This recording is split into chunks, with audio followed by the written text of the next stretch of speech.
Welcome to the first episode of Radical Reports. I'm Amara Butler. And I'm Lynn Walden. And we're the Radical Reporters. On this episode, Amara talks to professors and students at the University of Louisiana at Lafayette about the issue with tops. Jackson Schneider files a report on Mardi Gras beads, where they come from and where they go. And Sydney Stanford tells us about the unconventional and cool ways to help animals living in a shelter, and more. Up first, we have a story that explains a little about the Radical Reporters Backpack Journalism program. It is a new form of journalism. If you enjoy media of all kinds in journalism, we think you'll like this story filed by Annette Diaz. Acadia Open Channel is starting backpack journalism. What is backpack journalism, you ask? Backpack journalism is where you, the journalist, is everything you need. It's a new form of journalism, giving the watcher a more in-depth and personal experience with the story. I am interested in backpack journalism because I have, since at least high school, been interested in journalism. And I was really interested in sort of the old school form of journalism with integrity and ethics and all that sort of good stuff. And now, especially professional journalism has moved into way more of an entertainment sphere. They're really going after ratings. So the concept of backpack journalism, where individual citizens who are excited about telling stories tell their stories using digital formats. It's really just an exciting concept to me. And with the sort of ubiquity of digital software and equipment and the ease of access to it, especially with places like AOC, it's really become a reality that people can take out a camera and put an editor in their bag or come use an editing lab somewhere and create a whole story on their own is a really neat idea to me. At AOC, we want to empower people to tell their stories, and backpack journalism is just another way to allow people to do so through the stories that they see in their community. I was interested to start this program. We've been discussing backpack journalism in general. It's sort of a movement now, backpack journalism. It started in some universities in different places, and AOC is sort of perfectly formulated to facilitate it. Essentially what we've done since the beginning is facilitate backpack journalism, or citizens doing everything, doing the videography, the writing, the reporting, the editing. And in working with some of the younger people in our Muse program, I saw that they were really talented and they were chomping at the bit to produce some stuff. And so I said, well, this might be, me and some other staff members said, this is probably the perfect opportunity to start a backpack journalism program, because these kids are so into it and they're so good at what they do and they're so dedicated that we would love to facilitate that program. And so that's when we sent out the invite letters, and you all responded very nicely. We've got too much of what they call spray and pray. Put a wide-angle lens on a thing, blast everything in sight, and pray to God that something is usable. Kurt Lancaster, Video Journalism for the Web.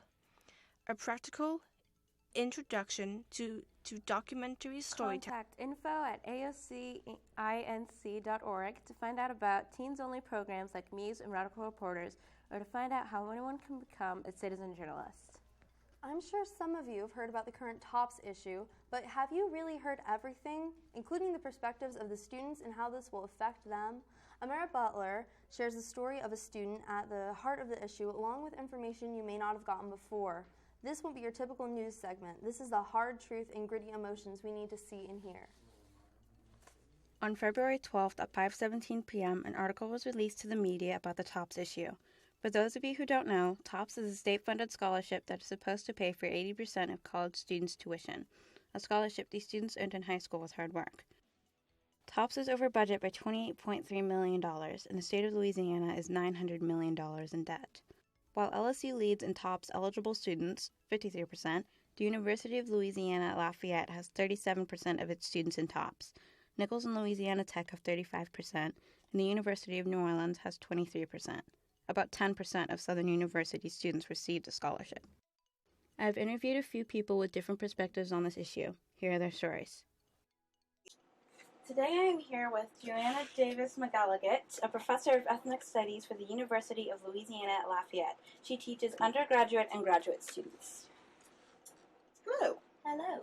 When did you first hear about the TOPS issue? When John Bell Edwards announced it. And how did you react to it? Shocked. Absolutely shocked, because that's a very popular program for students. And I was a little wary because it's so popular. I mean, I had difficulty believing that the governor would actually cut that program. But the more I investigated, the more it seemed like it was really on the chopping block. The budget is that crunched. Do you know of any rumors released to the media? There have been a lot of rumors. There's a lot of people talking. This is such a political issue. I heard the president of Nichols State say that they might close the campus for 2 weeks. That was not true. I know that the president of LSU has stated that if the cuts are as large as they're projected to be, there might not be summer school, which would mean that half of the football team wouldn't be eligible. I've heard rumors about schools closing altogether, about campuses being merged. It seems like, to me, there will be cuts. Some of those cuts are going to be really painful for some campuses. In general, it seems like we might survive, but not in the shape that we would. There were no cuts, obviously. What do you think about them? Any of the articles going around? I'm of two minds about it. On one level, I think that it's unfortunate that students are freaking out, are scared, because it's the middle of the semester. Students need to be focusing. Also, freshmen all around the state are trying to decide whether they want to go to college, and if they don't know if the scholarship money is going to be there, they can't make that decision. Also, students who are currently enrolled are not sure what they're going to need to do for next year. It seems unfortunate to me if it's not really true, if it is just a political talking point, that they would scare people like that. At the same time, I appreciate that this governor is giving us a more honest projection of what our budget is, unlike the last 8 years, where I feel like the Governor Jindal was not honest clearly at all about our budget. I'm skeptical. I'm also hopeful that they'll figure something out. Today I'm here with Diana Emmons. She's a graduate student, teaching assistant for the English department at the University of Louisiana at Lafayette. She's completing her PhD and is teaching freshman English. I'm also here with a student of hers, Emma Lacey. So, when did you learn about the TOPS issue? Actually, my students themselves introduced me to what TOPS was. So when I heard on the radio going into work that they were canceling the program entirely, I got angry. I care about my students and I like to see them succeed, and I knew that this would really heavily affect all of them. Were any of your students affected by TOPS? Probably the most heartbreaking moment for me to see in my students is when I asked the question, if this actually goes through and TOPS is canceled, how many of you are going to have to drop out of college immediately? And out of 25 students in my class, 10 of them raised their hand. So more than a third of my class would be gone within a week. How are you working with your students on this issue? We decided as a class to make it one of two options. The students could write a letter to the legislation or governor about how they felt about the situation. So the alternative project was to give the students a chance to look up scholarships and funding that is available outside of something like TOPS, to look at national databases and see what scholarships they could apply for. Most scholarships and grants have a letter or a short essay component, and I said that can be your alternative project. Find a scholarship, write a rough draft of the essay or opening letter, and that I would go over it with them, and that would be considered the alternative assignment. It was wildly successful. I told the students if they wrote the letter, I would look it over with them and then mail it out myself. I mailed, out of 50 students that I work with, I mailed out over 20 letters. I love the idea that I'm helping my students make these choices for themselves, I guess would be the best way to put it, and give them a shot at funding their own college and looking for alternative ways as opposed to just student debt. Yeah. That sounds really cool. It's actually been a lot of fun. A little bit of extra work, a few more office hours. Yeah. But it's been amazing to see the students realize how much power they actually have if they just advocate for themselves. So for you, Emma, tell me about your project. Well, I decided to write a letter to John Bell Edwards. When I first heard about it, I had just gotten out of class, and we was all sitting in my room, me, my roommates, and my friends that lived down the hall from us. And one of my friends came and she was like, "Oh my gosh, we're not going to have tops, we're not going to have tops." And I was like, "Wait, hold up, rewind, stop, pause. Find me some evidence. Don't just be running around here saying that." And then she told us, and I was like, oh my God. Like, what am I going to do? What am I going to do if they just cancel tops altogether? And I was very upset. I'm like, I busted my tail in high school, middle school, high school, graduated top of my class to come to college and get tops taken from me? No, not happening. So it's like, there's got to be a way to do it. And then when I get to class, Miss Lovely Emmons proposed the project. And I was like, I got to do it. I have a voice. I can't sit here and complain about something and not try to do nothing to fix the issue. So one of the things I also made I stressed when we were talking about doing the letter was knowing your audience. Because being angry and just going off, and I'm going to keep it at that, but I mean just going off and ranting is not going to get your point across. What would you like everyone to know about this issue? That there is a solution. The world, it has not come to an end. And no matter what, it's going to get ugly before it actually gets pretty. I know one of the things I want the students to know is that you're not powerless. There is hope if you stand up for yourself, and also don't be afraid to ask for help. So talk to people. If you have a question, ask. Don't necessarily be silent. Just make your voice heard. Absolutely.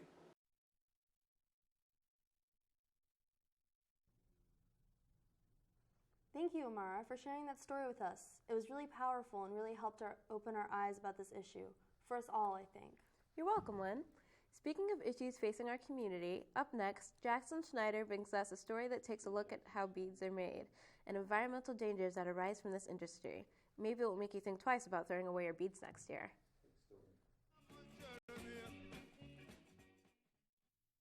When most people think of Louisiana, they think of Mardi Gras. It is one of the state's biggest days of celebration, and in a highly celebratory society, that is saying a lot. One of the most iconic traditions of Mardi Gras are the beads. Thousands upon thousands of beads are thrown every year. But where do these beads come from, and who makes them? Well, the answer might surprise you. Mardi Gras beads are made in factories by workers halfway across the world in China. Because most of these beads are handmade, the working conditions in Chinese factories are quite unsafe. After the workers have poured plastic into the bead mold, they then dip a batch of beads into a vat of color. These chemicals can be quite noxious and dangerous to health. So I went around the Lafayette Mardi Gras route and asked people there what they do with their beads after the celebrations are over. So what do you do after Mardi Gras with your beads? I usually bring them back to the library to be recycled because I don't have much use for them, but I usually keep 2 or 3 of the best ones if there's something special. We save them and donate them to kids for school projects. I donate them to my church for them to give color. It's bags and then they end up being recycled. The quick part is it for a while. Usually I just put them in the back of my house in a particular room. We have bags of them, and then whenever someone needs them, we just kind of give them back and I guess recycle them. Well, typically I'll wear a whole bunch, as many as I can possibly fit around my neck, and after that they just kind of disappear. Every year, tons of beads get thrown away, and all of those noxious chemicals in the color and plastic can hurt the environment. As I saw, some people recycle their beads, which puts them to good use and does not harm the environment as much. But the danger of working in bead factories and the environmental harm are still major issues. Right now, we outsource our factory work in China way too much. People there sometimes have grueling jobs, making ultimately useless items. Some are trying to figure out a way to engineer a cost-effective and eco-friendly bead, but in the meantime, we can do all we can to recycle the beads we catch.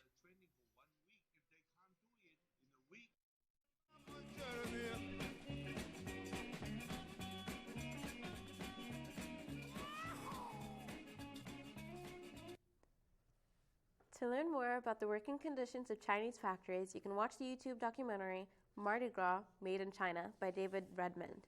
Thanks for that story, Jackson. Speaking of things made in China, here's a story about a controversial new product, hoverboards. Will Hargrave is here to tell us some facts about hoverboards.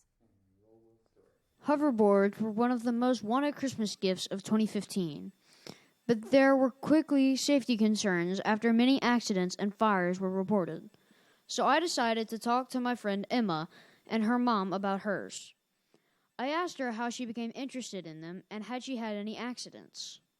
Yes, I tried my sister's boyfriend's little sisters, and it was really hard, and I didn't really know how to do it. So whenever I got it for Christmas, I wasn't really good at it, but you get it, you get the hang of it really fast. So if you know how to do it, you're probably not going to fall off just going. Whenever you go too fast, it beeps, and if you don't slow down, it shuts off if it's going too fast, and you kind of fly off. So I've done that before, and a lot if you're riding around your house and you hit a corner, it's easy to fall off. Even though Emma's mom doesn't have safety rules for her, they do for younger kids.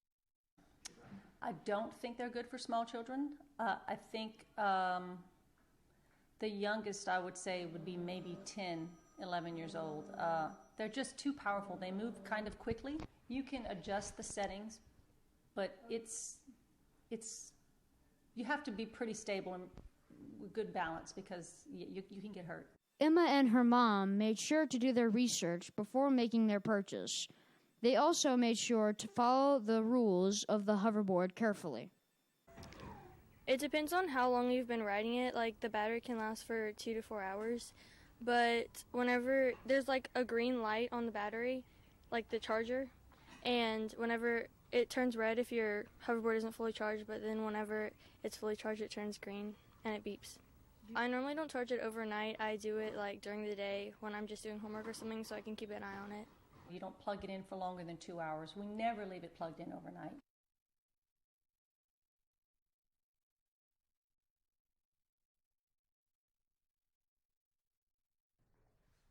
That was very educational. Thanks, Will. I'll have to think twice before I get on a hoverboard. Lynn's story is up next. It is about an art exhibit put on by talented art students in Lafayette Parish. It's like you're really there. 1, 2, 3, 1, 2, 3, 1, 2, 3.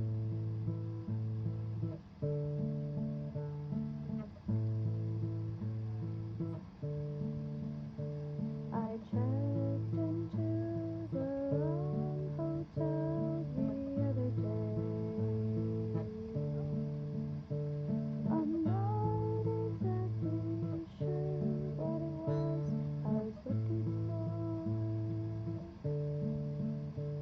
Perhaps a sign has been telling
been to Acadiana Animal Aid? After you watch our next story, I'm sure you'll want to go. Sydney Stanford shares a fun and unique story about kitty literature, an interesting event held at Acadiana Animal Aid that allows you to read to cats.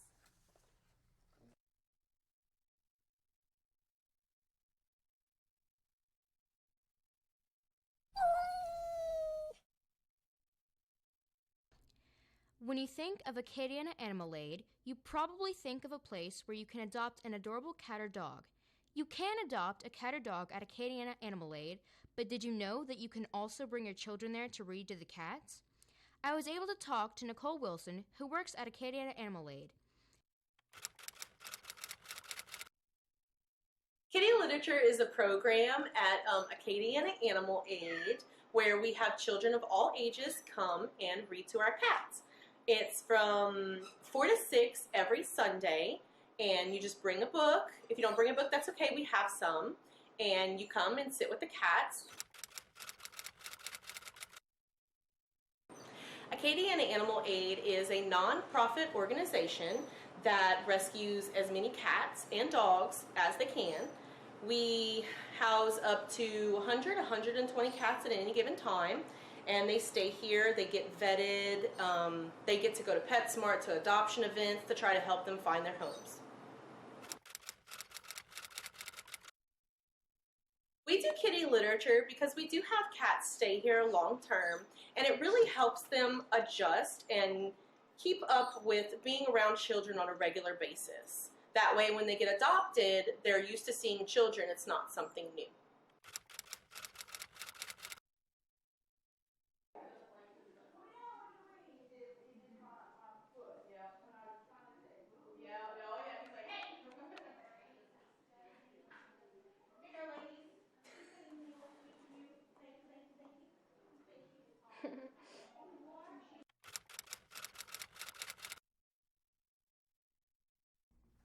If you are also interested in volunteering at Acadiana Animal Aid, you can contact Nicole Wilson at 337-654-2590 or go to the Acadiana Animal Aid website at acadianaanimalaid.org.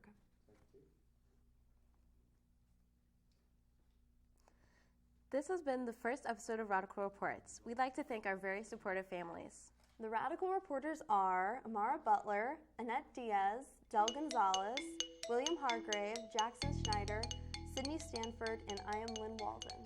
Keep an eye on AOC 1 and 2 for replays and new episodes. Thanks for watching.